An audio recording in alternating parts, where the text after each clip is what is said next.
What's up sa inyo mga kakwento? So, kumusta? So, sahod ngayon ng isang kasama namin, yung bago. So, 11 days siyang nagtrabaho. Ito si Erwin! Hoy! Ngayon, itingnan natin kung magkano sinahod niya sa loob ng konsing araw. Shopee.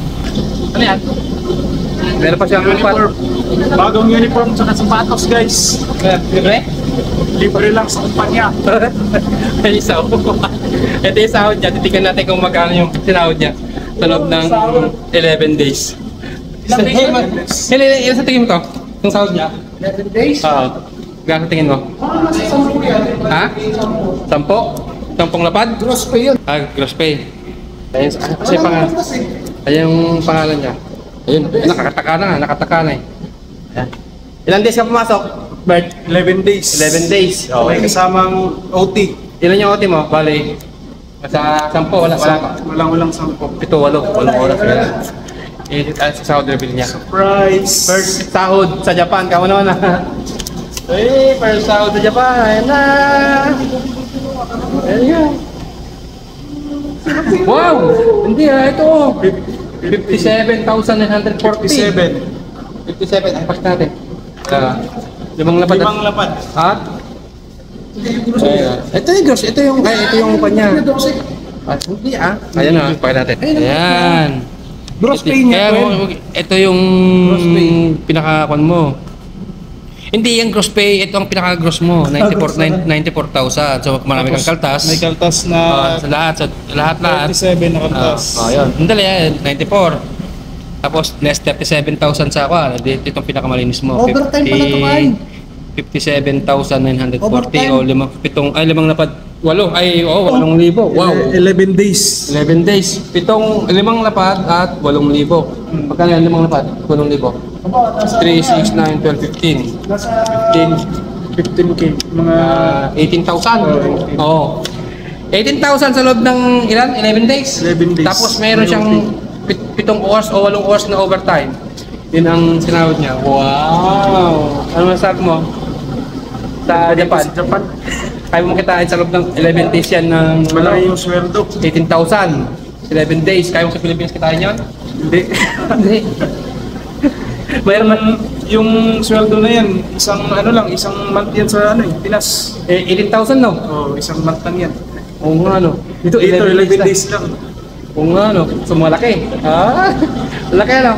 Punta na kayo sa Japan, guys. Trabaho na kayo. Ano masabi mo sa mga nag-apply dito? Gusto nyo mag-apply, subukan nyo lang.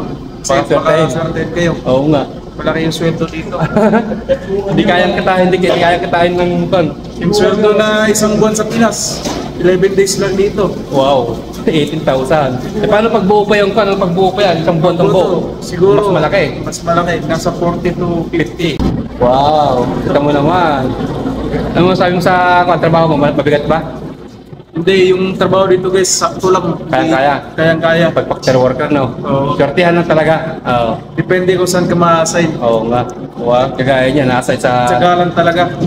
department na medyo may OT. Kaya, yan, 11 days niya. Wow, worth it na. Worth it pa nga Japan, di ba? Yes. Yes, yun. Salamat! 11 days pa lang, 12 days pa lang kasi siya rito sa Japan. Ito isang kasama ko ngayon. Nagkatalo kami. Pagka 21 pa baba yung sinahod niya, nililibre ko siya ng ramen. Pag 21 pataas, ang sinahod, tama ba? Pag 21 pa baba, ang sinahod mo, nililibre kita ng ramen. Pag 21 pataas, panalo ako. Tingnan niyo ang sahod niya. Pakita natin niya. Sabi nila nag-i-scam tayo. Kapal.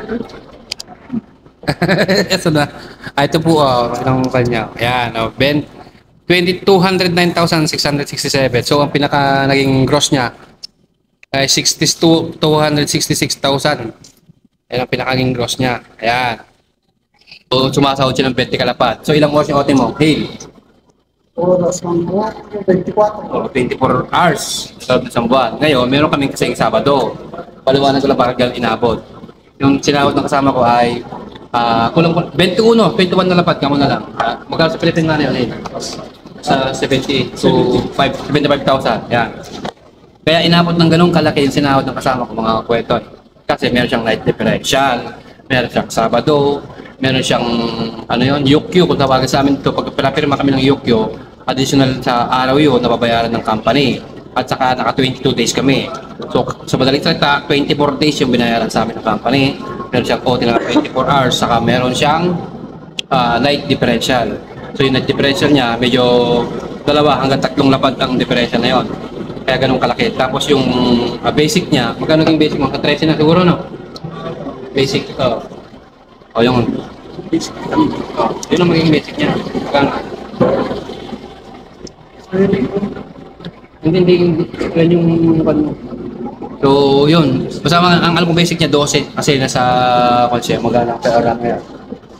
Kaya, gano'n inabot yung sahod niya. So, factory worker kami dito, hindi kami yung mga nikijin, hindi kami mga ano, tawag dito. Di ba aning pangakalpas oh? Oh. Hindi kami mga farmers, hindi kami health workers, hindi kami mga engineer. Literal na trinibisa kami na factory worker sa isang kumpanya. Ayun.